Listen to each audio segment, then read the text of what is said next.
Eu queria que você abrisse a sua Bíblia no livro de João, capítulo 13. Obrigado, Tiago.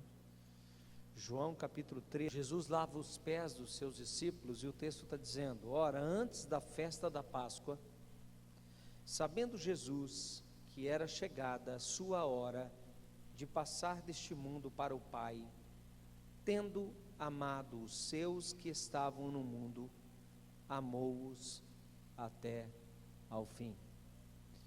Eu não sei se você encontrou ok, positivo. Aí o texto diz: tendo amado os seus que estavam no mundo, amou-os até o fim. Durante a ceia, tendo já o diabo posto no coração de Judas Iscariotes, filho de Simão, que traísse Jesus, sabendo este que o Pai tudo confiara às suas mãos e que ele viera de Deus e voltava para Deus. Aqui nós estamos diante de um texto, e a palavra muito importante aqui para a gente é: Ele nos amou até o fim. Que fim é esse? Ele nos amou até o fim. Que fim é este que o texto nos diz? Amou-os até o fim. E quem são estes que Ele amou até o fim? O domingo passado nós trouxemos uma palavra onde nós ouvimos, sobre a oração de Jesus, no capítulo 17 de João mesmo, aonde Jesus vai estar orando, e a Bíblia diz assim, que Jesus assim disse: não peço somente por estes, mas por aqueles que vierem a crer em mim.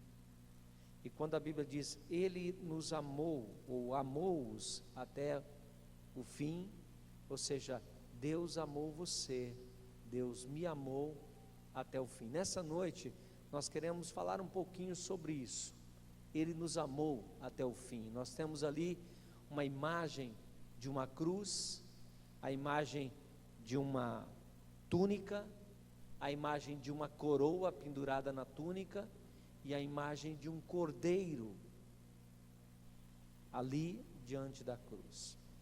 Então, a palavra de Deus para nós nessa noite é: Ele nos amou e amou até o fim de sua vida aqui na terra, quando Ele a entregou. Feche os seus olhos. Deus, em nome de Jesus, desejamos nessa noite, com o coração contrito, com o coração também esperançoso, ouvir a Tua palavra e entender o que o Senhor quer nos dizer quando Jesus Cristo nos amou até o fim. Pai, nessa noite nós pedimos que haja revelação da Tua palavra ao nosso coração, que o Teu servo seja instrumento nas Tuas mãos, para que possamos compreender o quão grande amor de Jesus por nós na cruz do Calvário. Senhor, a Tua palavra diz que Ele orava por nós. Jesus, onisciente, sabia de cada um de nós aqui nessa noite. Jesus sabia que cada um de nós que estaria aqui nessa noite para ouvir a Tua palavra, porque antes de sairmos da nossa casa, Jesus já sabia, e quando Ele entregou a vida, Ele também já sabia, e quando Ele orou, Ele também já sabia. Nessa noite nós pedimos que o Senhor fale ao nosso coração, que o profundo amor do Senhor nos envolva, de maneira que possamos, ó Deus, compreender verdadeiramente o significado deste tão grande amor. Nós oramos nessa noite, pedindo que o Teu servo seja instrumento nas Tuas mãos, para a glorificação do nome de Jesus, e para que a Tua palavra tenha lugar no nosso coração. Repreendemos todo o mal no nosso meio, toda a opressão, toda obra que não vem de Ti, e declaramos que este lugar é do Senhor, que somos os Teus filhos e desejamos ouvir da Tua palavra. Agora, Senhor, blinde nosso entendimento, o nosso intelecto, a nossa capacidade, as nossas emoções, o nosso coração nessa noite, para que em nome de Jesus, o Senhor possa ser verdadeiramente Senhor do nosso coração e das nossas emoções. Deus, nós a Ti entregamos, acabamos de cantar, que entregamos a Ti o nosso coração e a nossa vida. Agora entregamos a Ti o nosso intelecto, e que o Teu Espírito nos ensine a Tua palavra nessa noite. Nós oramos sabendo que Ele é poderoso e vai fazer a Tua obra em nome de Jesus. Amém. A palavra é porque Ele nos amou até o fim. A palavra nessa noite é porque Jesus se entregou, porque Ele deu a vida para salvar outras vidas, porque Deus permitiu que o seu único filho sofresse a morte e morte de cruz, que estava destinada a mim, a você, ao mais vil homem. Somente uma resposta simples e profunda pode ser dada: o amor de Jesus, o amor de Deus, o amor do Senhor, que faz todas as coisas para Ele. Por quê? Porque um dia eu e você estávamos perdidos. Lá no jardim do Éden, os nossos pais pecaram, se distanciaram de todo o propósito lindo e maravilhoso que Deus havia estabelecido. E quando Deus estabeleceu o propósito de ter a comunhão com o homem, o pecado entrou no mundo, alcançou o coração do homem, separou o homem de Deus. E Deus então fez uma profecia. A profecia se encontra em Gênesis 3,15. E nessa profecia, lá no jardim do Éden, quando o homem foi criado, Deus então determinou a morte de Jesus. Deus já escolheu o caminho de Jesus. Deus já escolheu que o seu filho viria e morreria. Tantos e tantos anos depois, Deus então estabeleceu a morte, a entrega e o sacrifício de Jesus, quando a Bíblia diz assim para a mulher: a tua semente pisará a cabeça da serpente, e ela lhe ferirá o calcanhar. Quando Deus falou isso, Deus profetizou, Deus estabeleceu e prescreveu na história a morte de Jesus. Sexta-feira Santa, muitos de nós vimos filmes, assistimos seriados, assistimos documentários na televisão, e tem muitos agora, nessa época, sexta, sábado e domingo. Se você não encontrou, é porque você não achou direito. Mas a palavra de Deus diz que, naquele momento, lá no jardim do Éden, Deus disse assim: olha, mulher, a tua semente, a semente da mulher, seria Jesus Cristo. E a profecia dizia e disse que ela pisaria, a semente da mulher pisaria a cabeça da serpente. Qual serpente? A serpente que inoculou o veneno, que trouxe a morte, que trouxe a destruição. E ele disse assim: esta serpente vai ferir o calcanhar. A morte de Jesus na cruz é o calcanhar ferido. Amados irmãos, de Gênesis até a morte de Jesus, nós vemos na história Satanás mordendo o calcanhar de Deus. Quando Jesus nasce, a Bíblia diz que com 2 anos ele precisou ser escondido, porque Satanás procurou a destruição das crianças com menos de 2 anos de idade, por causa da profecia do nascimento. Então seria o calcanhar, ou seja, a serpente ficou no calcanhar de Jesus, e ele anda todo o percurso da história, e todos se movimentam no sentido de desviá-lo do momento de pisar a cabeça da serpente. E ele vai até a morte, e morte de cruz. Ele sofre tudo o que nós vamos estudar isso nessa noite. E ele sofre por amor. E a Bíblia diz: ele nos amou até o fim. O fim é a morte, e a morte de cruz. E ele vai até a cruz, e lá na cruz, ainda na cruz, o diabo tenta desviá-lo. Irmãos, nessa noite, meu desejo é reportá-los à Semana Santa, a verdadeira Semana Santa. Meu desejo é reportá-los a entender a importância da sexta-feira da paixão, do sábado do silêncio e do domingo da ressurreição. Porque o verdadeiro conhecimento disso traz vida. O verdadeiro conhecimento disso traz saúde para a igreja. O verdadeiro conhecimento da morte e ressurreição de Jesus traz vida e saúde para o povo de Deus. E eu não estou dizendo saúde espiritual, eu estou dizendo vida é saúde espiritual, mas quando eu estou dizendo saúde, é saúde para o corpo. Para o corpo. Jesus um dia disse: quem de mim se alimenta, por mim viverá. E eu fico pensando se Jesus estava usando a palavra simbolicamente. Quando ele diz viver através daquilo que nós nos alimentamos dele, ele está dizendo de saúde, ele está dizendo de vida para o corpo e vida para a alma. E quando Jesus fala sobre a Páscoa, e tudo acontece na Páscoa, porque lá na primeira Páscoa comemorada, algo aconteceu. Quando foi a primeira Páscoa?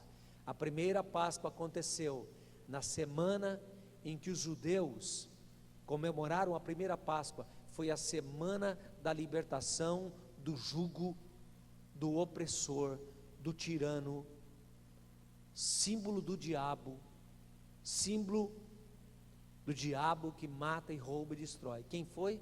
Faraó do Egito. O Egito lembra o mundo, Faraó lembra o diabo, o opressor. E a primeira Páscoa comemorada foi comemorada da seguinte forma. Então Moisés chega para o povo e diz para o povo: vocês precisam matar um cordeiro. E o sangue deste cordeiro será aspergido nos umbrais da porta. Aquele cordeiro chamado lá Cordeiro Pascual era o anúncio da semente da mulher que viria. Para que houvesse libertação, cura e restauração, era preciso haver morte, e a morte precisaria ser morte, e uma morte que derramasse sangue. O sangue teria que ser vertido na terra, e é por isso hoje que o demônio e os demônios do nosso tempo e Satanás requer derramamento de sangue, em oferenda a ele, em oferecimento a ele. Mas hoje, Deus não quer que o sangue seja derramado mais, porque o sangue de Jesus já foi derramado uma vez por todas. Deus não quer mais que você derrame sangue, Deus não quer mais que o sangue seja derramado como libação, como acontece, mas como os demônios hoje, nos rituais de magia, exigem. Porque o diabo tudo quer imitar aquilo que é de Deus, mas o verdadeiro sangue, e o sangue puro, já foi aspergido na cruz, e derramado na cruz. E a Bíblia diz que Moisés chegou e disse: olha aqui, se na casa tiver um grupo grande, mate um cordeiro que dê para que todos possam comer. É a primeira vez que nós vemos a história, e nessa história, no Cordeiro Pascual, lá na libertação do Egito, então Moisés diz o seguinte: olha, o cordeiro será morto, o sangue será derramado, o sangue será aspergido nos umbrais da porta, para que quando o anjo da morte, o exterminador vier, ele não entre na sua casa.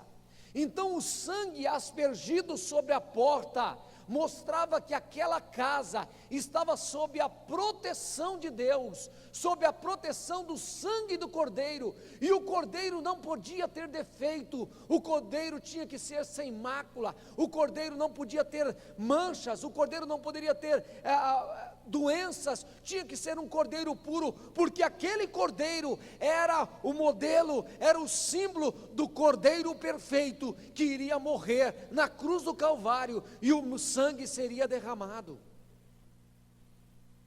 Mas quando Moisés diz: a carne deste Cordeiro, vocês vão comer a carne, e se você não puder comer, você convide outras pessoas para estar ali, mas ninguém vai sair da casa. Amados irmãos, há duas vezes que o Espírito Santo me faz lembrar de uma ordem.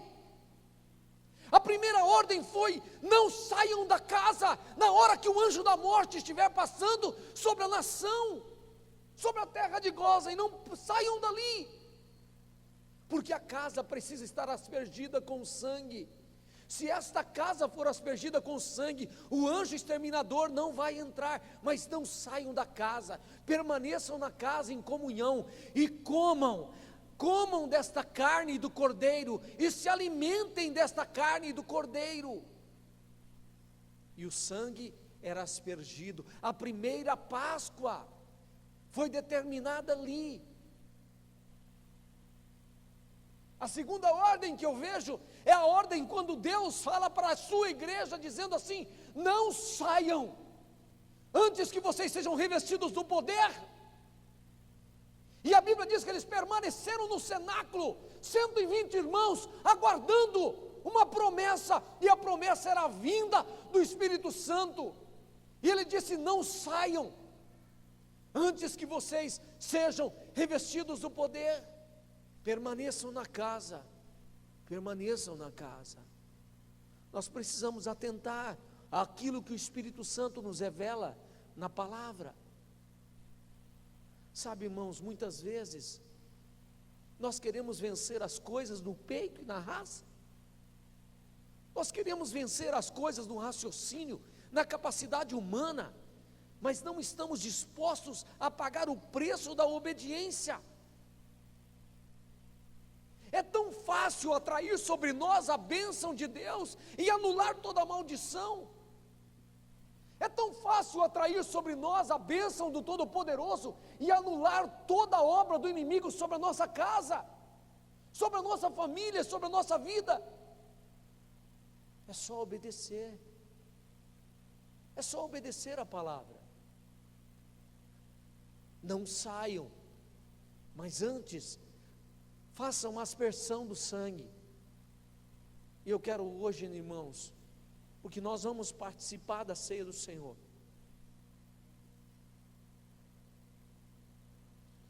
e eu quero dizer uma coisa para os irmãos: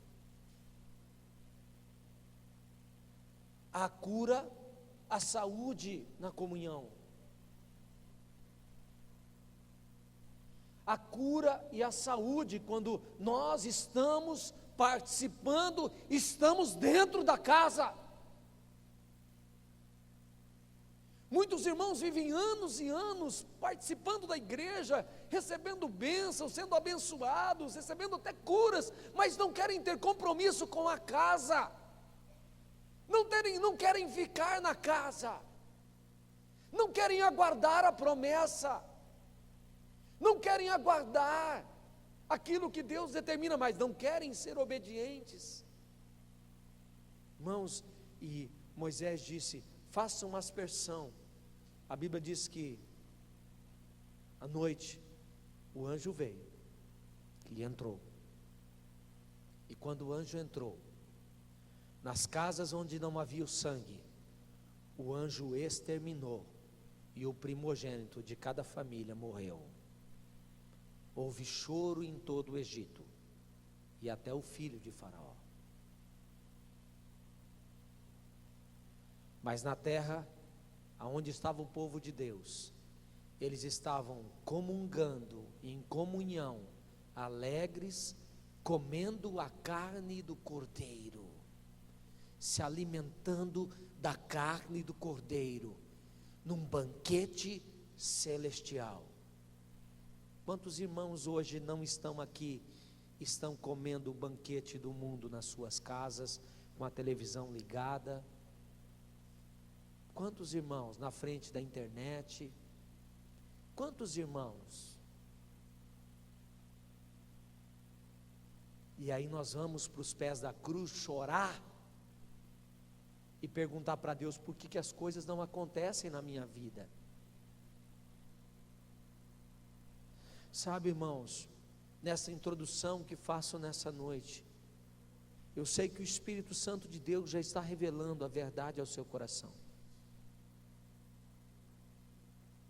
Eu sei que o Espírito Santo de Deus está revelando isso a você nessa noite.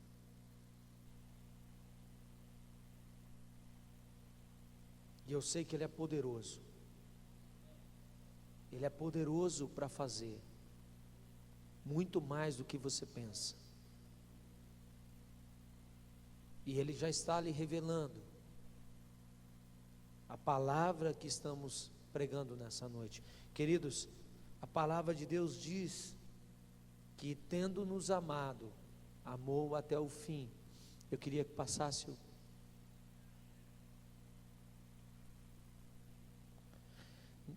João 15:13, Jesus vai dizer assim, o texto vai dizer: ninguém tem maior amor do que esse, de dar a alguém a sua vida pelos seus amigos. Jesus nos chamou de amigos, nos chamou de pessoas próximas, porque Ele nos amou até o fim. Ele entregou a sua vida por você e por mim. Queridos, através da história, e abra a sua Bíblia em Mateus 27, 26 a 50, quero chamar a sua atenção para esse texto. Por que é que Ele nos amou até o fim? Por que é que Ele morreu por nós? Porque a nossa natureza pecaminosa nos mandaria para o inferno. E no relato da cruz, quando Jesus diz Eli, Eli, lema sabachthani, Jesus disse: está consumado. A obra que era necessária fazer eu fiz. E a pergunta é: por que Jesus morreu? Jesus morreu para que pudéssemos viver por meio dele. Jesus morreu para que nós pudéssemos viver. E nós iríamos morrer. E nós iríamos morrermos espiritualmente. Mas a palavra de Deus diz que Ele morreu para que eu e você pudesse viver. A Bíblia diz em 2 Coríntios 5, 14 e 15, o texto diz: pois o amor de Cristo nos constrange, julgando nós isto, um morreu por todos, logo todos morreram, e Ele morreu por todos, para que os que vivem não vivam mais para si mesmo, mas para aqueles que por eles morreu e ressuscitou. A pergunta é: por que Jesus morreu? Ele morreu para que pudéssemos viver por meio dele, mas viver por meio dele significa não viver para mim mesmo, significa viver para ele. Jesus morreu também para que pudéssemos viver para ele. Viver para ele. E o texto diz assim, 1 Tessalonicenses 5, 9 e 10: porque Deus não nos destinou para a ira, mas para alcançar a salvação, mediante nosso Senhor Jesus Cristo, que morreu por nós, para que quer vigiemos, quer durmamos, vivamos em união com Ele. Ou seja, queridos, Cristo morreu por nós, para que nós pudéssemos viver por meio dele, para que nós pudéssemos viver para ele, e para que nós pudéssemos viver com ele. Entenda bem, ele morreu para que você viva por meio dele. O seu viver hoje tem que ser o viver por meio de Jesus Cristo. Ele tem que viver na sua vida. Ele tem que viver através de você. O apóstolo Paulo diz: logo, já não sou eu quem vive, mas Cristo vive em mim. E este viver que agora tenho na carne, vivo pela fé no Filho de Deus que me amou e a si mesmo se entregou por mim. Segundo, para que pudéssemos viver para Ele. Terceiro, para que pudéssemos viver com Ele. Como foi a morte de Jesus e a sua demonstração de amor? Como foi que Ele morreu? Jesus, queridos, passou por um momento difícil, talvez o momento mais fatídico da vida de um homem na terra. Aos 33 anos, Ele foi condenado à morte injustamente. Ele andou por 2 quilômetros carregando uma cruz que era só a parte de cima, não a parte vertical, a parte horizontal, 30 quilos mais ou menos, durante 2 quilômetros, carregando nas suas costas. A Bíblia diz que quando ele chegou no lugar onde ele seria crucificado, ele ali esteve, e os pregos que foram colocados nas suas mãos, foram pregos de 15 a 20 centímetros, ou seja, a ponta deste prego tinha mais ou menos 6 centímetros de largura, de diâmetro. O irmão sabe o que é 6 centímetros? 15 centímetros de comprimento, 6 centímetros de diâmetro. E não eram pregos como os que a gente compra hoje no mercado, não, lisinho, não. Eram pregos feitos de material rústico, sem polimento. E quando ele foi colocado nas suas mãos, existe um tendão que liga desta mão até a parte de cima do ombro. É o que sustenta o corpo. Este tendão foi dilacerado, foi quebrado, foi rompido. Então todo o peso do corpo ficou sem sustentação. Ele teve que fazer um esforço tremendo para segurar o seu corpo, porque não havia sustentação nas suas mãos por causa dos 2 tendões rompidos. A ciência prova isso. Uma pessoa normal hoje adulta tem 3,5 litros de sangue. A Bíblia diz que quando os soldados foram conferir se ele havia morrido, enfiaram a lança e saiu água. Por que saiu água? Porque 3,5 litros de sangue saíram do corpo de Jesus. Você sabe o que é isso? De todo o sofrimento dele, até chegar à cruz, 3,5 litros de sangue. Ele perdeu até a última gota.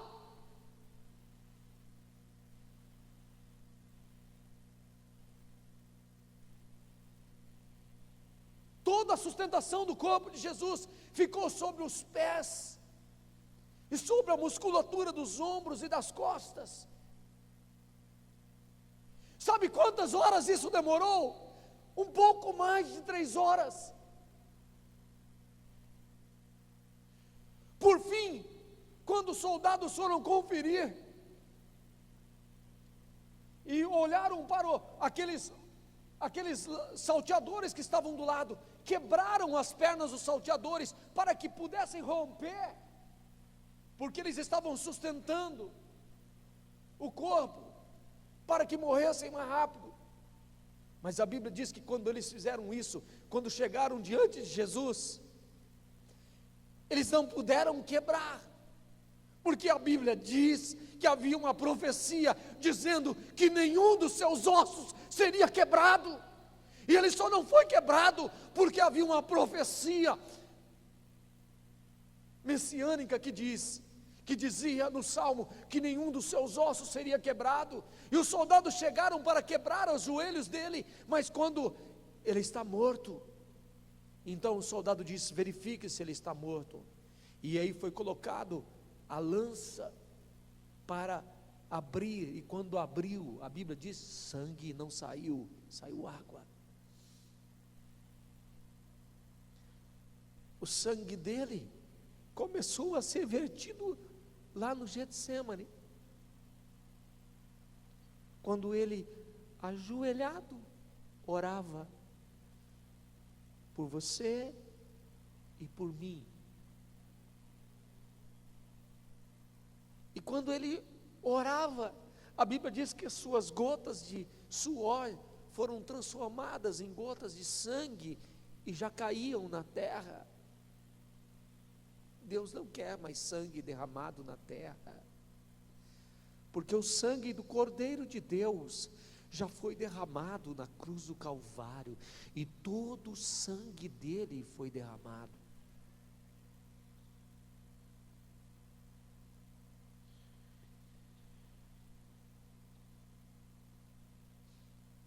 Jesus foi obrigado a apoiar-se no prego colocado em seus pés, que eram maiores ainda que o de suas mãos, porque pregavam os dois pés juntos. E como seus pés não aguentariam por muito tempo, sem rasgarem, Jesus era obrigado a alternar entre o ciclo de se esforçar com os músculos da parte das costas, porque ele precisava respirar. Se ele arcasse, ele morreria por asfixia, porque travaria toda a parte respiratória. Mas ele sabia que o sangue teria que ser vertido. Quando os soldados tentaram jogar para ele e colocar vinagre para entorpecê-lo, ele rejeitou. Ele rejeitou.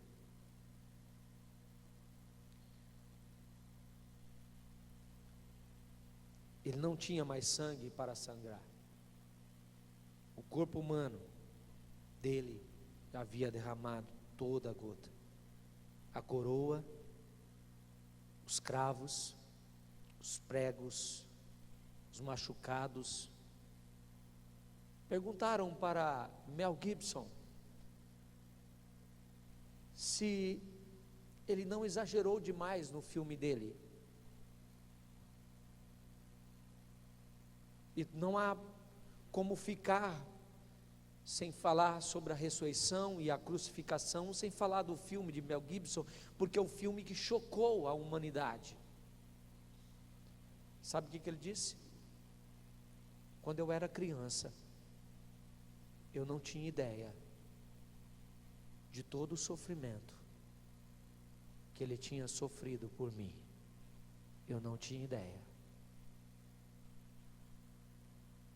Sabe, irmãos, não é preciso a Semana Santa, a Sexta-feira Santa, o Domingo Santo, para pensarmos nisso. Não é preciso. É só ler a palavra, é só se alimentar da palavra, é só comer a palavra. Quando os discípulos viram Jesus caminhando, João olhou para ele e disse: eis o Cordeiro de Deus, que tira o pecado do mundo. Aquele Cordeiro que foi morto lá na Páscoa, o primeiro Cordeiro, era o modelo do Cordeiro verdadeiro. Esposo, quero falar com você. Você não pode perdoar sua esposa? Filho, quero falar com você. Você não pode perdoar os seus pais? Esposa, você não tem como perdoar o seu esposo? Queridos, há problemas entre nós que são difíceis de serem resolvidos. Olhe para a cruz, veja o que ele fez, veja o perdão derramado na cruz, veja o amor de Jesus derramado na cruz. Vale a pena, vale a pena, vale a pena, Vale a pena olhar para a cruz, porque através da cruz, meu casamento pode ser restaurado, meu relacionamento pode ser restaurado, minha vida pode ser restaurada. Se há enfermidade, sua enfermidade pode ser curada. Não há nada que não aconteça, ou que tenha acontecido, que Deus não possa mudar, restaurar, libertar, curar. Porque quando eu olho para a cruz, eu vejo o Filho de Deus fazendo tudo. E quando Ele diz está consumado, Ele está dizendo para você, é possível. Olhe para a cruz, olhe para mim. Porque aqui nessa cruz, cada gota de sangue é por causa do seu pecado, dos seus problemas, da sua saúde, da maldição sobre a sua vida, das coisas que vieram, que o diabo trouxe, que o mundo trouxe, que Satanás trouxe. E cada gota dessa pode trabalhar na sua vida poderosamente e mudar a sua vida.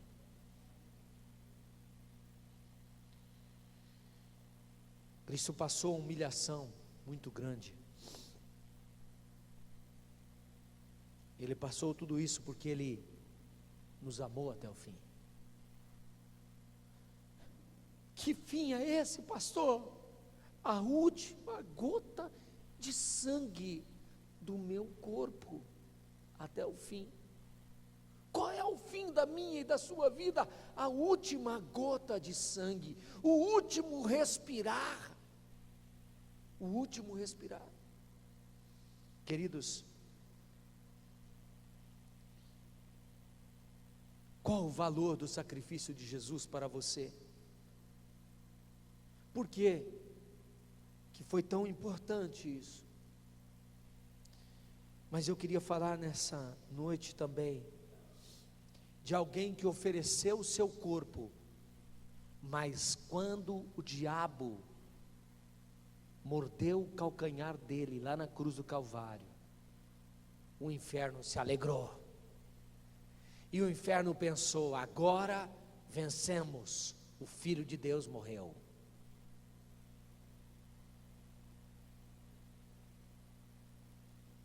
Mas a palavra de Deus diz, que no terceiro dia, um domingo como hoje, pela manhã, as mulheres foram ver, e quando chegaram lá, vou contar uma historinha aqui, vocês não vão brigar comigo não, eu sei que tem 60% aqui, de mulheres, brinquem comigo não, né? Isso é só para descontrair. Por que que as mulheres foram as primeiras a saber sobre a ressurreição? Resposta, porque a notícia chegaria primeiro, rapidamente. Vocês entenderam, né? Por que que as mulheres chegaram, mas por quê? Porque a notícia ia espalhar rapidamente. E ainda foram 3 ainda, imagina.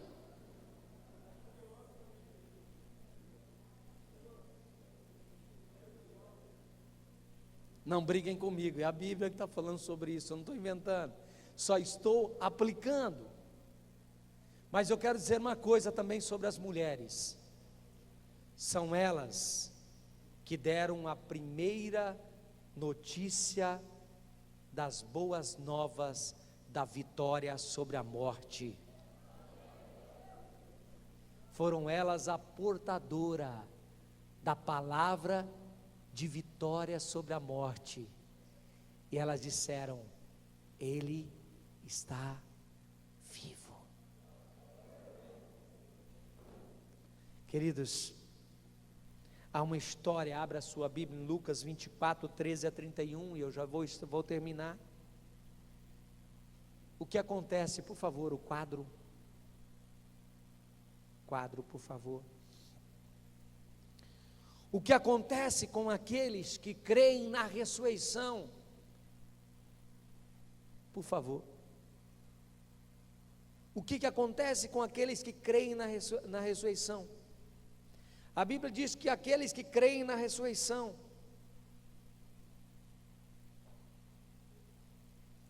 eles vencem o pessimismo da vida. Aqueles que creem na ressurreição vencem o desespero espiritual. Aqueles que creem na ressurreição vencem a morte. A Bíblia diz que aqueles discípulos, que vocês estão com o texto aberto aí, estavam caminhando com Jesus, Jesus andando com eles e conversando sobre as coisas que tinham acontecido. Jesus pergunta para eles que coisas, e eles falam, o Filho de Deus que morreu. Eles estavam tão preocupados com a morte de Jesus. Mas quando Jesus ali na casa deles, para com eles e parte o pão, mais uma vez, o pão, a comida espiritual. E no partir do pão, os olhos deles se abrem.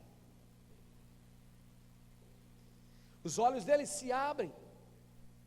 Irmãos, muitas vezes nós estamos como os discípulos no caminho de Emaús, numa Semana Santa, vivendo a sexta-feira da morte.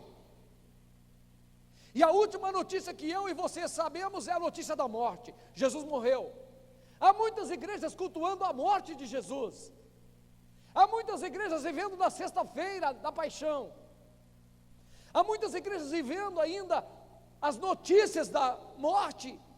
Pessimistas espirituais, ainda estão no desespero espiritual, não sabem em quem crê, não sabem a quem serve, não sabem a quem adoram.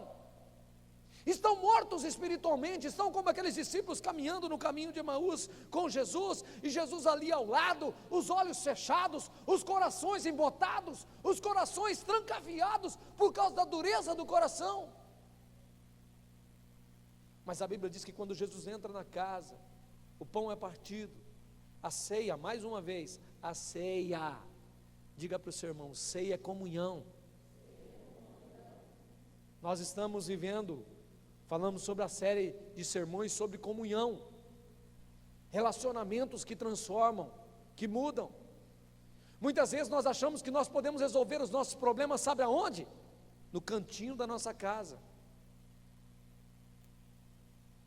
Pastor,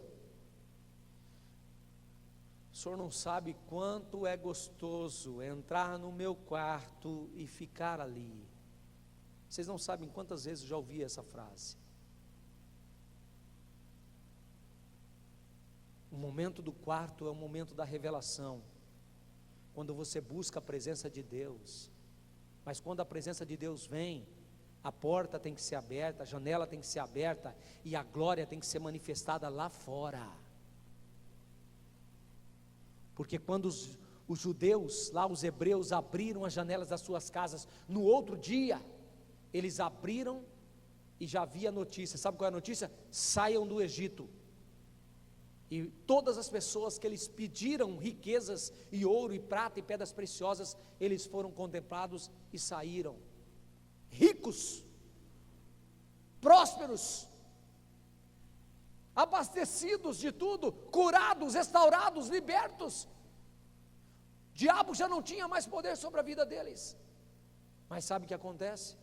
Eles então saem e abrem as suas portas. Mas quando eles estão lá, os discípulos dizem, aqueles dois discípulos, um deles chamado Cleopas, segundo a tradição, Jesus disse, ó nécios e tardios de coração. Nécios e tardios de coração. Quantos de nós estamos vivendo assim na igreja? Nécios, incrédulos, pessimistas, vivendo um desespero espiritual. Os problemas acontecem e parece que eles vão nos destruir. Nós não temos paz, esperança. Estamos vivendo a notícia da morte, como aqueles discípulos estavam, mas Jesus já tinha ressuscitado, estava com eles, e eles estavam vivendo a notícia da morte. Sabe, queridos, quem crê na ressurreição vence a morte. Eu queria terminar nessa noite fazendo só uma reflexão, e a pergunta que eu lhe faço é a seguinte, que eu escrevi aqui: quais são as últimas notícias agora para você? Há pessoas, centenas delas, cujas últimas notícias são de morte. Mas esta não é a última notícia.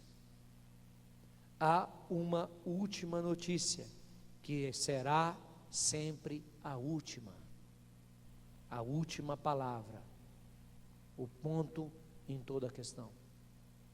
É a notícia de que Jesus ressuscitou, de que Deus é vitorioso sobre as maldições, sobre o diabo, e a cabeça da serpente foi esmagada.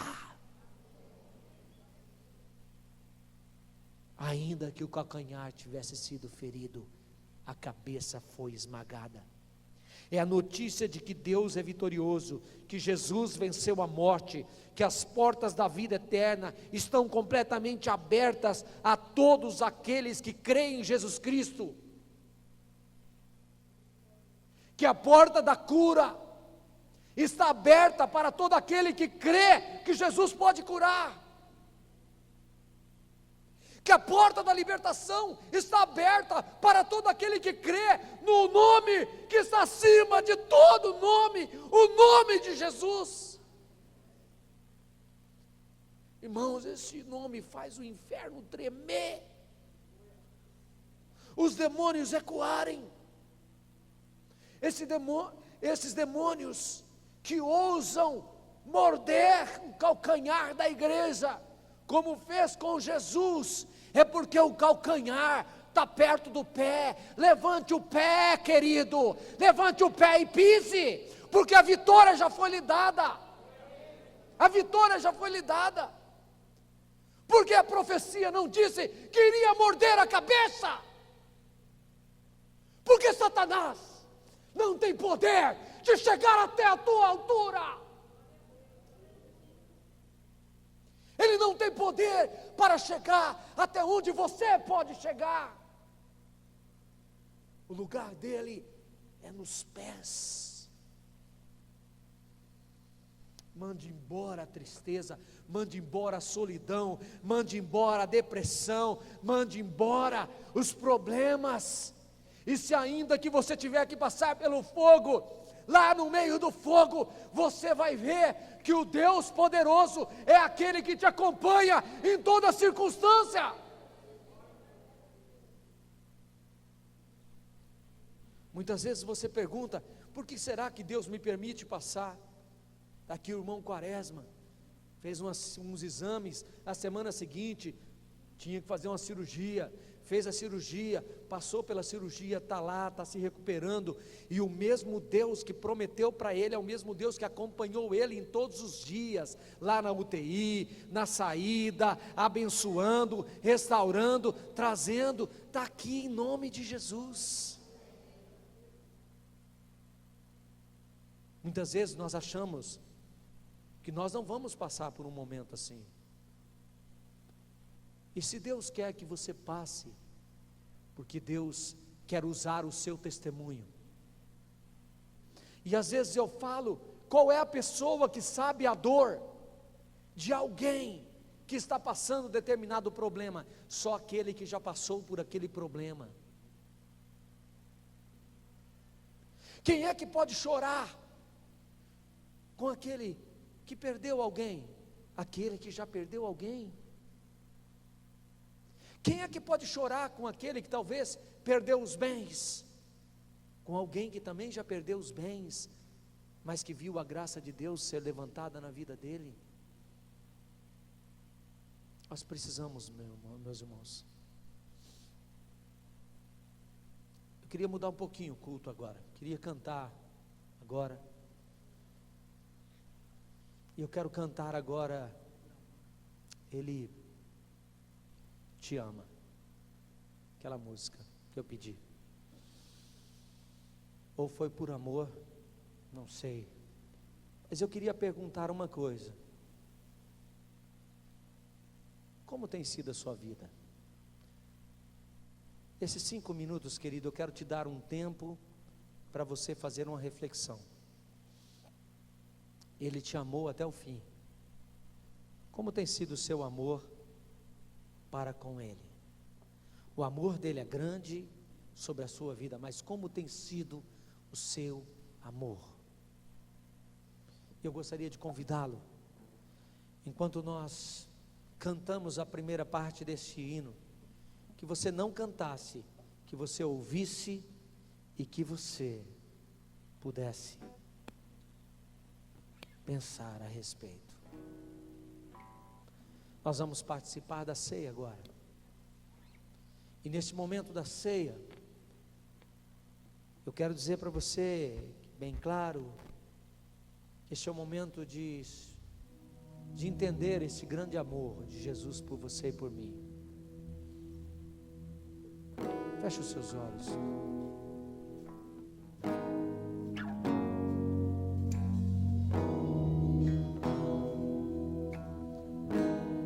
Se quer ficar de pé, pode ficar.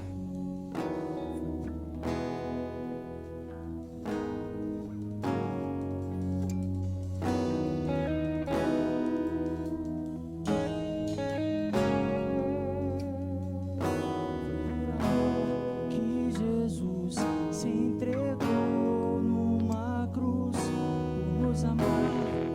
Do pecado Ele nos libertou. Não há no mundo nada que vence esse amor.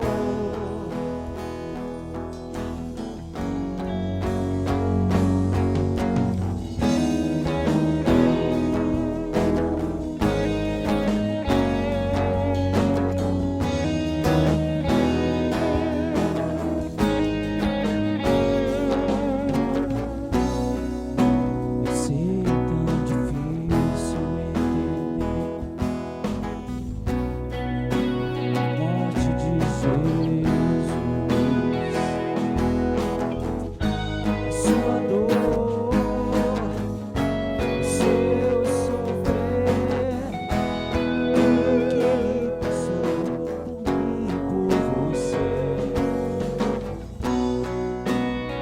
Morte tentou vencer, amor de Jesus, mas Ele venceu e hoje vive. Ele nos ensinou que tudo passará e o que realmente irá contar é o amor. Você pode cantar nessa noite. Por amor que Jesus se entregou numa cruz, nos amar. Do pecado Ele nos libertou. Não há no mundo nada que vence esse amor.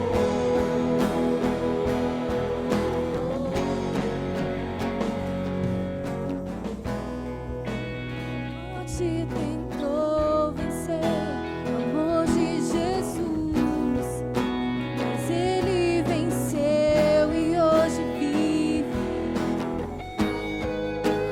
Ele nos ensinou que tudo passará, o que realmente irá contar é o amor.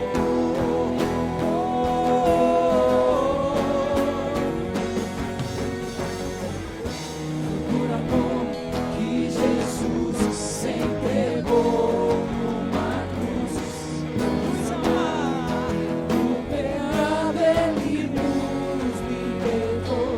Não há no mundo nada que vence esse amor.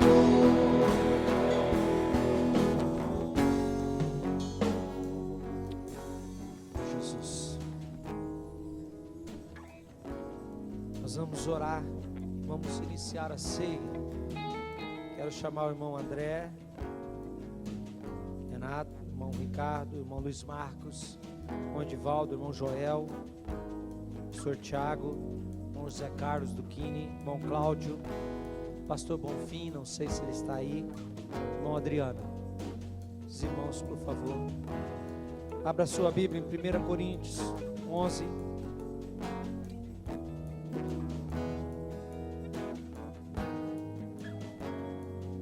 palavra de Deus diz, verso 23.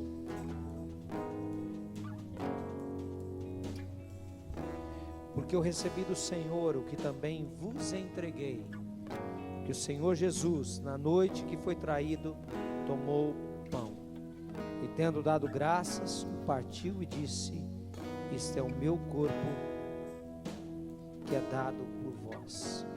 A palavra de Deus diz que Ele partiu o pão, nos partir o pão em memória de Jesus.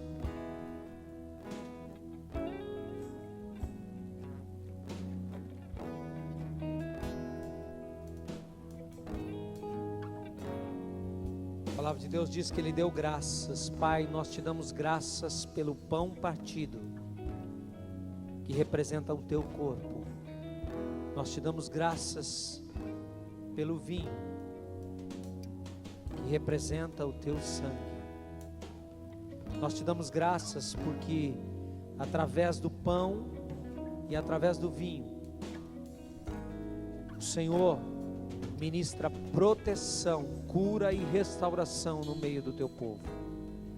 Essa noite, Pai, nós oramos por aqueles que o Senhor tem chamado para viver debaixo desta proteção, e aqueles que são chamados e serão chamados pelo Senhor a se agregarem a esta casa para terem bênção das suas mãos poderosas. Nós oramos, Deus, ministrando bênção sobre este momento da tua igreja, ao participarmos do pão e ao participarmos do vinho. Nós oramos repreendendo todo mal, toda enfermidade no nosso meio, em nome de Jesus, amém. Você que é membro da igreja, está em comunhão com a igreja, você pode participar da ceia. Se você é batizado, é membro, está em comunhão. Se você vem de uma outra igreja e também tem a Bíblia como regra de fé e é batizado, também pode participar da ceia do Senhor. Não coma do pão e beba do vinho sem estar debaixo desta cobertura espiritual, porque ela é importante para você, tá? Nós vamos, no momento da ceia, há um clipe que eu gostaria que ele fosse colocado enquanto nós vamos cantar. Clipe sem o áudio, enquanto tem algumas imagens para a gente, tá ok?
teu sacrifício na cruz, nada pode vencer. O teu amor, meu Jesus, nada pode vencer. Teu sacrifício, Jesus, foi por amor. Foi por amor que Jesus se entregou numa cruz, nos amar. Do pecado Ele nos libertou. Não há no mundo nada que vença esse amor.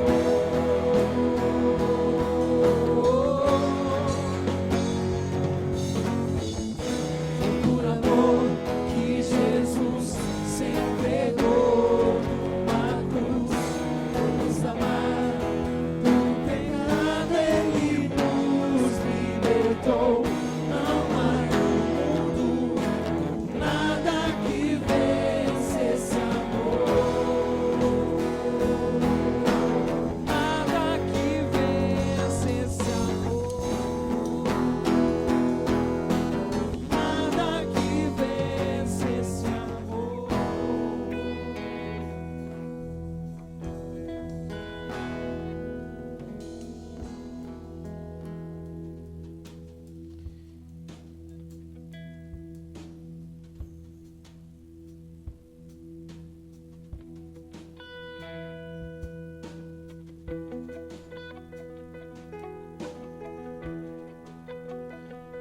Enquanto os irmãos estão trazendo aqui, eu queria dar um recado aos irmãos. Os irmãos que estão se preparando para o batismo.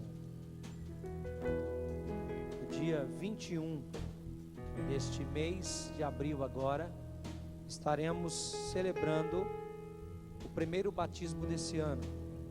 E você que ainda não é batizado, ainda dá tempo de se preparar para o batismo. Procure o irmão Adriano, ainda hoje, para a gente estabelecer o cronograma dos estudos e discipulado. Para que no próximo dia 21, nós possamos estar lá na chácara do Kleber, né, Kleber Veículos. Nós vamos estar celebrando o primeiro batismo desse ano. Então vai ser uma festa e reserve R$10 por pessoa, para a gente ter aquele churrasco gostoso, aquela comunhão com o povo de Deus. Se você não tem como pagar, venha falar com a gente, mas não deixe de participar. Converse com o seu líder de célula e as arrecadações serão feitas nas células, dos valores, para que a gente possa fazer um tempo gostoso ali de comunhão no dia 21, nos batismos que teremos agora. Eu acho que é um grupo maior do que 20. E se você ainda não batizou, que você se prepare para batizar. Venha para dentro da casa, venha cear com a gente, venha participar da ceia do Senhor, venha estar com a gente nesse tempo de comunhão, porque a cura, a restauração, a bênção sobre a sua família e a sua casa, quando você está debaixo de uma cobertura espiritual. A palavra de Deus diz:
porque eu recebi do Senhor o que também vos entreguei, que o Senhor Jesus, na noite em que foi traído, tomou o pão e, tendo dado graças, o partiu e disse: este é o meu corpo, que é dado por vós.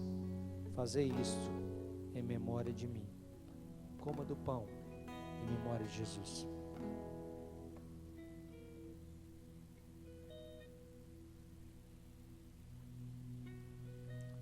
Por semelhante modo, depois de haver ceado, tomou o cálice, dizendo: este cálice é a nova aliança no meu sangue. Fazei isso todas as vezes que beberdes em memória de mim. Porque todas as vezes comerdes este pão e beberdes o cálice do Senhor, anunciais a morte do Senhor até que Ele venha.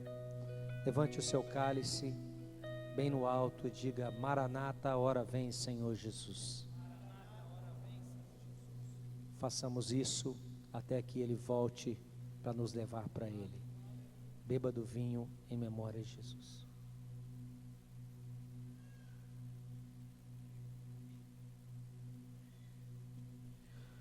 Senhor nosso Deus, te agradecemos, ó Pai, por este momento que podemos participar desta ceia, Senhor, e relembrar, Senhor Deus, aquele momento que marcou a história e que até hoje, Senhor Deus, marca ainda a vida de muitas pessoas. Obrigado, Senhor, porque nós podemos agora, Pai, relembrar, Senhor Deus, durante essa noite, do Teu sacrifício naquela cruz, Senhor, para remissão, para perdão dos nossos pecados. Ele simplesmente não encobriu os nossos pecados, ó Pai, mas o Teu sangue apagou os nossos pecados. E hoje, Senhor Deus, nós somos a casa que é, Senhor Deus, não simplesmente aspergida, Pai, mas o Teu sangue foi derramado, ó Pai, nos lavando de toda injustiça, Senhor. Obrigado porque hoje nós somos propriedade do Senhor, nação santa, povo eleito e exclusivo do Senhor. Obrigado, Jesus, pela Sua morte naquela cruz. E obrigado porque o Senhor, ó Pai, ressuscitou e vivo está.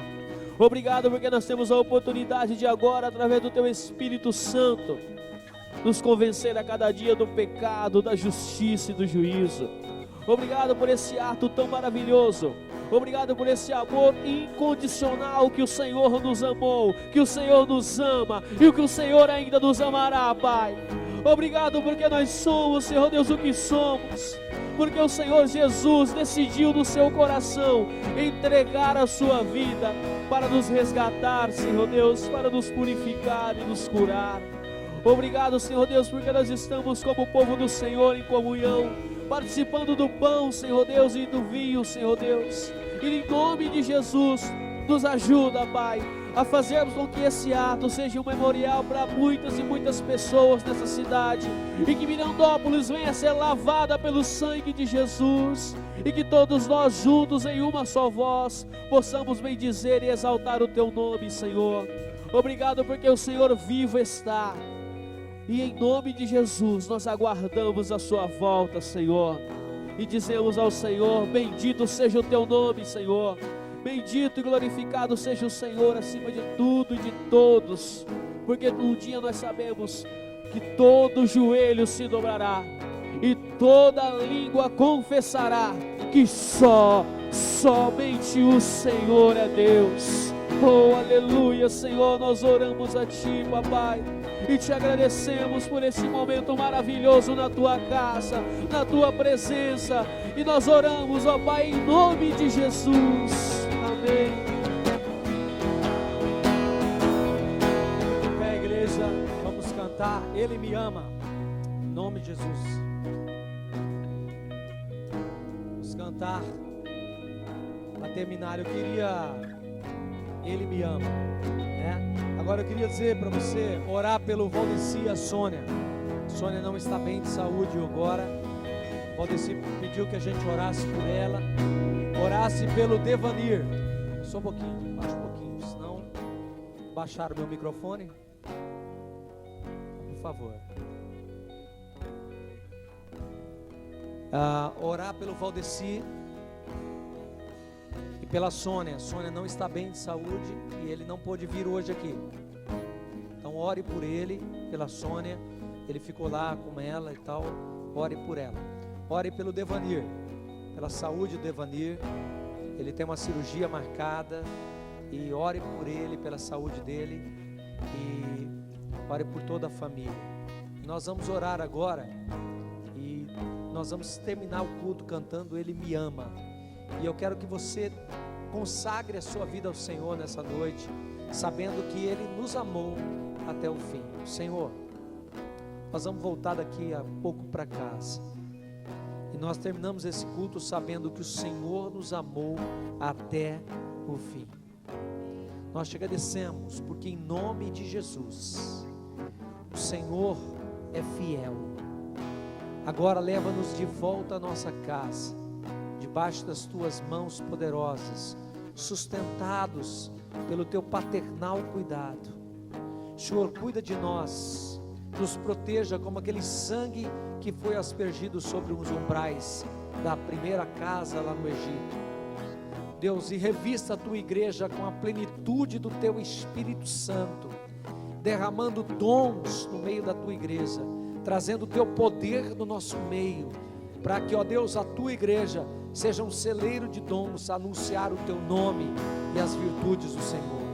Agora, Deus, o amor de Deus o Pai, a graça do nosso Senhor Jesus Cristo, a comunhão, a educação do Santo Espírito de Deus e a proteção esteja sobre todos nós e sobre o teu povo espalhado por toda a face da terra, desde agora e para todos sempre. Amém. Não saia antes de cantar Ele Me Ama. Reunião com o Ministério de Louvor. Após o culto, todo o Ministério de Louvor. Vamos cantar.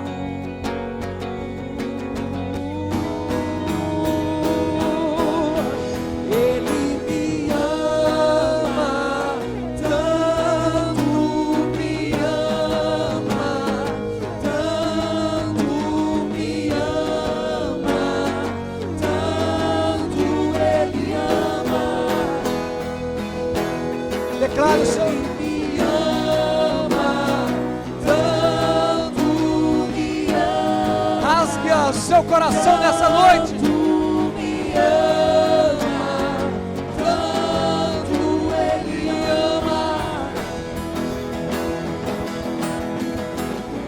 Ciúmes de mim, amor furioso de quem sou refém, feito dependente de sua misericórdia.